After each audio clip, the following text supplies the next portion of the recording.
तर त्यांनी ही जगातली सर्वात मोठी मानवमुक्तीची लढाई अहिंसेच्या मार्गाने जिंकली. म्हणून या जगातले अहिंसा नायक म्हणून डॉक्टर बाबासाहेब आंबेडकर यांच्याकडे आपल्याला पाहता आलं पाहिजे. ते बाबासाहेब आंबेडकर सर्वांना समजले पाहिजेत. अरे बालपणी पाण्यासाठी तळमळणारा जीव, पाणी मागत उभं राहावं लागणारा विद्यार्थी, ते पाण्याच्या हक्कासाठी, समतेच्या हक्कासाठी जगातील सर्वात मोठा सत्याग्रह करणारा आणि जग बदलणारा बाप माणूस म्हणजे विश्वरत्न डॉक्टर बाबासाहेब आंबेडकर आहेत. हे प्रेरणादायी बाबासाहेब आंबेडकर या नव्या पिढीला समजले पाहिजेत. या देशात जोपर्यंत अस्पृश्य होता त्या बांधवाला याची जाणीव असली पाहिजे की आज समतेच्या पाण्याचा घोट जो तुम्ही घेत आहात तो तुम्हाला तुमचा हक्क म्हणून मिळत आहे.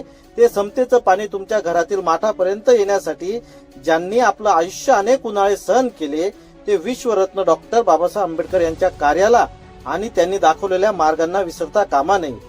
डॉक्टर बाबासाहेब आंबेडकरांची ही लढाई न्यायाची लढाई, ती लढाई, तो समतेचा सत्याग्रह, महाडचा सत्याग्रह म्हणून जरी तेव्हा जिंकला असेल तरीही अखंड सामाजिक समतेचा, मानवी समतेचा सत्याग्रह बाबासाहेबांना अजून जिंकायचा आहे. त्याची लढाई अजूनही सुरू आहे. कारण हा सत्याग्रह, ही लढाई जर समतेसाठीची होती, जाती ते विरोधातली होती, अस्पृश्यते विरोधातली होती, तर ती जातीयता आजही पूर्णपणे संपलेली नाही. बाबासाहेबांची ही लढाई त्यांच्या विचारांच्या वारसदारांना आपल्या खांद्यावर घेऊन पुढे जावे लागेल. ही लढाई पुढे जात असताना आज या देशाची स्थिती काय आहे हे आम्हाला पाहावं लागेल. आजही या देशामध्ये पाण्यासाठीचा संघर्ष थांबलेला नाहीये. आज 21व्या शतकातही या देशात समतेसाठीच्या लढ्यांची गरज आहे.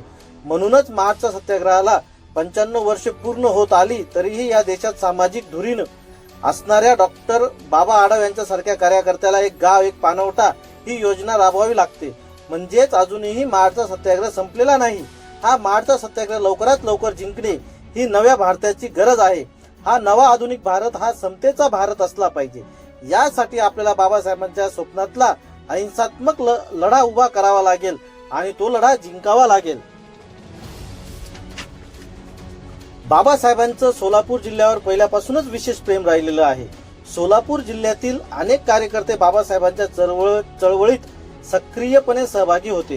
सोलापूर जिल्ह्यात बाबासाहेबांच्या काळापासून आजपर्यंत आंबेडकरी विचारांची चळवळ जोशात आणि प्रचंड ताकदीने सुरू आहे. 1937 साली डॉक्टर बाबासाहेब आंबेडकरांनी संपूर्ण महाराष्ट्र पिंजून काढणा आपला स्वतंत्र मजूर पक्ष खेडोपाडी रुजवण्याचा प्रयत्न केला व त्यास त्यांना उत्स्फूर्त प्रतिसादही मिळत होता. सोलापूर जिल्ह्यात बाबासाहेबांच्या अनेक ठिकाणी सभा होत होत्या. त्या सभांना लोक प्रचंड संख्येने गर्दी करत होते. डॉक्टर बाबासाहेब आंबेडकरांना पाहण्यासाठी, त्यांना ऐकण्यासाठी लोक उत्स्फूर्तपणे सभांना हजेरी लावत होते. सोलापूर जिल्ह्यातील सोलापूर शहर, बार्शी, कर्डुवाडी, टेंभुर्णी, वळसंग आदी ठिकाणी बाबासाहेबांनी सभा घेतल्याच्या नोंदी आहेत. सोलापूर जिल्ह्यात करमाळा हा एक भौगोलिक व ऐतिहासिक दृष्ट्या महत्वाचा तालुका आहे. पुणे सोलापूर रेल्वे मार्ग करमाळा तालुक्यातूनच जात असल्यामुळे व उजनी धरणाच्या निर्मितीनंतरच्या कृषी प्रगतीने करमाळा तालुक्याचा विकास झपाट्याने झाला आहे. त्याचप्रमाणे रेल्वे मार्ग तालुक्यातून जात असल्याने पूर्वीपासून रेल्वे मार्गावर जाणाऱ्या सर्व महत्वाच्या सामाजिक राजकीय नेत्यांना करमाळा तालुका ज्ञात होता. तालुक्यातील जेऊर हे गाव रेल्वे स्थानक असून त्याच्या उत्तरेला 19 किलोमीटर अंतरावर तालुक्याचे ठिकाण असणारे करमाळा शहर हे. करमाळा तालुक्याचा इतिहास पाहता करमाळा तालुका हा सोलापूर व अहमदनगर जिल्ह्यांच्या सीमेवर असणारा व अहमदनगरला जोडणारा तालुका आहे. इतिहासात अहमदनगर निजामशाहीच्या बहमनी राजांचा अंमल होता, तर करमाळा ही राजे रावरंभा निंबाळकर यांची जहागीर होती.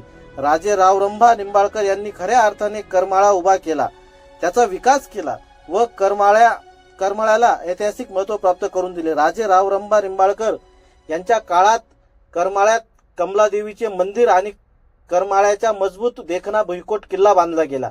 अशी ऐतिहासिक पार्श्वभूमी असणाऱ्या करमाळा तालुक्यात अनेक मातब्बर राजकीय मंडळी आहेत. त्यामुळे करमाळा तालुका हा पूर्वीपासूनच वलयांकित राहिला आहे. या करमाळा तालुक्यावर डॉक्टर बाबासाहेब आंबेडकर यांचेही लक्ष होते. तेथील समाज बाबासाहेबांच्या कार्याने भारावून गेला होता.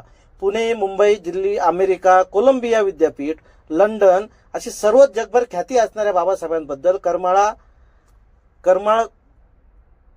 करमाळकरांनाही प्रचंड आकर्षण होते आणि लवकरच करमळकरांसाठी एक ऐतिहासिक दिवस उगवणार होता. करमळकरांना वार्ता कळली की जगभर त्यांच्या ज्ञानाचा डंका वाजतोय. ते देशाचे नेते, आपले उद्धार करते महामानव डॉक्टर बाबासाहेब आंबेडकर हे दिनांक 24 जानेवारी 1937 रोजी करमाळ्याला येत आहेत. करमाळा तालुका आणि तालुक्यातील प्रत्येक गावात ही आनंदाची बातमी वाऱ्यासारखी पसरली. सर्व समाजामध्ये उत्साहाची लाट निर्माण झाली. देशाचे नेते डॉक्टर बाबासाहेब आंबेडकर आपले तारणहार हे करमाळ्यात येत आहेत. संपूर्ण तालुका त्यांच्या दर्शनासाठी आणि त्यांचे शब्द आपल्या कानांनी ऐकण्यासाठी याची डोळा आपल्या उद्धारकर्त्याला पाहण्यासाठी आतुर झाला होता. प्रत्येक गावागावात, वाड्या वस्तीवर, चौकात चौकात चर्चा सुरू झाल्या की आपल्या करमाळ्यात देशाचे नेते डॉक्टर बाबासाहेब आंबेडकर येणार आहेत. सर्वजण आतुरतेने त्या दिवसाची आणि डॉक्टर बाबासाहेब आंबेडकरांच्या दर्शनाची वाट पाहू लागले. स्वतंत्र मजूर पक्षाच्या उमेदवारांच्या प्रचारार्थ डॉक्टर बाबासाहेब आंबेडकर राज्यभर सभा घेत होते. त्यातीलच ही सोलापूर जिल्ह्यातील शेवटची सभा होती. ही सभा करून बाबासाहेब नगर जिल्ह्यात जाणार होते. संपूर्ण देशभर ज्यांचं नाव गाजतंय असे महान नेते, अस्पृश्यांचे तारणहार डॉक्टर बाबासाहेब आंबेडकर करमाळ्यात येत आहेत म्हटल्यावर करमाळा चांगलाच सजला होता. करमाळ्यात जागोजागी पताका, स्वागताच्या कमानी लावण्यात आल्या होत्या. बाबासाहेब ज्या दिशेने येणार होते त्या वाटेवर ठिकठिकाणी आया बहिणींनी सडा सारवण करून रांगोळी काढल्या होत्या. जागोजागी त्यांच्या वाटेवर लोक त्यांच्या स्वागताला थांबलेले होते. करमाळ्यात सभेला भव्य मंडप उभा करण्यात आलेला होता. त्या मंडपाला तोरण, केळीच्या पानांची खुंट लावून सजवण्यात आलेलं होतं. करमाळा तालुक्यातील संपूर्ण अस्पृश्य समाज गावगाड्यातून बाबासाहेबांच्या स्वागतासाठी करमाळ्यात आला होता. सर्वांमध्ये एक नवचैतन्य वारे वाहत होते. आज बाबासाहेबांना प्रत्यक्ष पाहता येणार, त्यांचे शब्द प्रत्यक्ष आपल्या कानावर पडणार, हा आनंद प्रत्येका चेहऱ्यावर दिसत होता. प्रत्येक माणसामध्ये नवचैतन्य निर्माण झालं होतं आणि उत्साह सगळीकडे ओसंडून वाहत होता. गर्दीने करमाळ्यात येणारे लोक व करमाळा शहराला जागोजागी गर्दी करून उभे असणारे लोक मोठ्या मोठ्याने घोषणा देत होते. बाबासाहेब कोण हाय, दलितांचा राजा हाय, बाबासाहेब आंबेडकरांचा विजय असो, अशा उत्स्फूर्त घोषणांनी करमाळा शहर दणाणून गेले होते. सभेचा मंडप जिथे उभारला होता त्या ठिकाणी तर प्रचंड गर्दी जमली होती. बाबासाहेब कधी येत आहेत आणि कधी बाबासाहेबांचं दर्शन घेतोय अशी उत्सुकता सगळ्यांना लागली होती.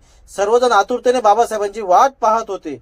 बाबासाहेबांच्या स्वागतासाठी हलग्या, ढोल, ताशे कडाडत होते. सनई चौघडे वाजत होते. तरुण कार्यकर्ते उभे राहून घोषणा देत होते. बाबासाहेबांच्या येण्याची वाट पाहत होते. व्यवस्था पाहणारे सर्वांना मंडपात बसून घेण्याची विनंती करत होते. मंडप पूर्ण खचाखच भरला होता. त्या काळामध्ये एखादी 4 चाकी गाडी गावातून आली की तर लोक ती गाडी बघायला उभे राहायचे. 4 चाकी गाडी म्हणजे कोणीतरी मोठा माणूस असे समजायचे. तर आता आपल्याला बाबासाहेबांची ती मोठी 4 चाकी मोटर गाडी कधी येते याची वाट सगळेजण पाहत होते. आणि अचानक रस्त्यावरून लांब धुळीचे लोट हवेतून वर उठू लागले. लोकांच्या लक्षात आलं की बाबासाहेबांची गाडी येत आहे. ढोल ताशांचा आवाज अधिक कडाडू लागला. बाबासाहेब कोण हाय, दलितांचा राजा हाय, बाबासाहेबांचा विजय असो, या घोषणांनी आसमंत पुन्हा एकदा दुमदुमून गेला. धुळीचे लोट उडत होते. बाबासाहेबांची गाडी सभा मंडपाजवळ आली. गाडी थांबली. गाडीचं दार उघडलं. लोक उभे राहून एकमेकांना ढकलत गाडीकडे जाण्याचा प्रयत्न करत होते. तरुण पोरांनी हाताची साखळी केली. लोकांना मागे सारलं. गाडीच्या भोवती तरुणांचं कडं उभं राहिलं. बाबासाहेबांनी गाडीचं दार उघडलं. सुटाबुटातल्या बाबासाहेबांनी गाडीतून आपलं पाऊल बाहेर काढलं आणि करमाळ्याच्या धर्तीवर महामानव डॉक्टर बाबासाहेब आंबेडकर यांचा पदस्पर्श झाला. बाबासाहेब गाडीतून उतरले. आयोजक स्वागताला धावले. गर्दी वाढली. अनेक जण बाबासाहेबांच्या पायाला स्पर्श करून लावले. बाबासाहेब वाट काढत एक एक पाऊल टाकत पुढे जायला लागले. बाबासाहेबांच्या मागे गर्दी करून उभे असलेले बांधव, माय माऊल्या बाबासाहेबांच्या उमटलेल्या पावलांची माती कपाळी लावू लागल्या. लोकांना आजूबाजूला सारत गर्दीतून बाबासाहेब सर्वांना प्रेमाने हात करत होते. सर्वांकडे पाहत होते. दोन्ही हात जोडत गर्दी करून त्यांच्याकडे येणाऱ्या सर्व बांधवांना मागे व्हा असं सांगत होते. बाबासाहेब एक एक पाऊल टाकत सभा स्थानकाकडे मंडपातून आतमध्ये यायला लागले. आपल्या समोर हिमालय उभा आहे. आपलं रक्षण करणारा रक्षणकर्ता उभा आहे. हे करमाळ्याची जनता पाहत होती, अनुभवत होती. उंच पुर, धिप्पाड व्यक्तिमत्व, गवाळ वर्ण, लांब सरळ नाक, मोठे कपाळ, बाणेदार नजर, चालण्यात जरब, पावलामध्ये प्रचंड आत्मविश्वास, नजरेत दरारा, शब्दांमध्ये धाक असणारे बाबासाहेब पाहून अनेक आयाबाया लांबूनच बाबासाहेबांना हात जोडत होत्या. त्यांच्या डोळ्यातून घळाघळ अश्रू वाहत होते. बाबासाहेबांना याची देही याची डोळा पाहिल्याचं समाधान त्यांच्या डोळ्यातून वाहत होतं. बाबासाहेब जसे सभा मंडपामध्ये आले तसे काही महिला भगिनी हातात पंचरथीचं ताट घेऊन बाबासाहेबांना ओवाळण्याचे पुढे आल्या. ओवाळणीसाठी त्यांची धडपड सुरू झाली. एकमेकींना मागे सारत त्या बाबासाहेबांना ओळवू लागल्या. औक्षण करून त्या बाबासाहेबांच्या पायाला स्पर्श करू पाहत होत्या. मागे सरकत बाबासाहेबांनी त्यांना दर्शन घेऊ नका असा इशारा केला. बाबासाहेबांना ओवताना ताटातील दिव्याचा प्रकाशाने बाबासाहेबांचा तो तेजपुंज चेहरा अधिकच उजळून निघाला होता. बाबासाहेबांच्या मस्तकावर तांदूळ टाकत भगिनी मागे सरत होत्या, हात जोडत होत्या. त्या आयाबाईंना आज आपण धन्य झालो, आपण आपल्या हाताने बाबासाहेबांना स्पर्श केला, बाबासाहेबांना आपण ओवाळलं, याबद्दल त्यांना वाटणारा आनंद गगनात मावत नव्हता. मोठ्या आनंदाने त्या भारावून गेल्या होत्या. त्यांच्या गरगड्यातून पुढे होत बाबासाहेब मुख्य सभामंचाकडे गेले. बाबासाहेबांच्या नावाचा जयघोष सर्व लोक करत होते. करमाळ्याच्या इतिहासामध्ये अजरामर होणारा ऐतिहासिक सोहळा करमाळा शहरात घडत होता. संपूर्ण करमाळा शहर व तालुक्यातील बांधव तो सोहळा आपल्या नयनात आणि मनात साठवत होते. जगविख्यात ज्ञानवंत आपले उद्धारक डॉक्टर बाबासाहेब आंबेडकर आज प्रत्यक्ष इथं आपल्यामध्ये आहेत. आपण त्यांना प्रत्यक्ष पाहत आहोत, ऐकत आहोत, त्यांना स्पर्श करू शकलो. याने सगळेच भारावून गेलेले होते. बाबासाहेबांनी आपल्या हात उंचवून घोषणा देणाऱ्या लोकांना थांबा असा इशारा केला तरी लोक बाबासाहेबांच्या नावाचा जयघोष करतच होते.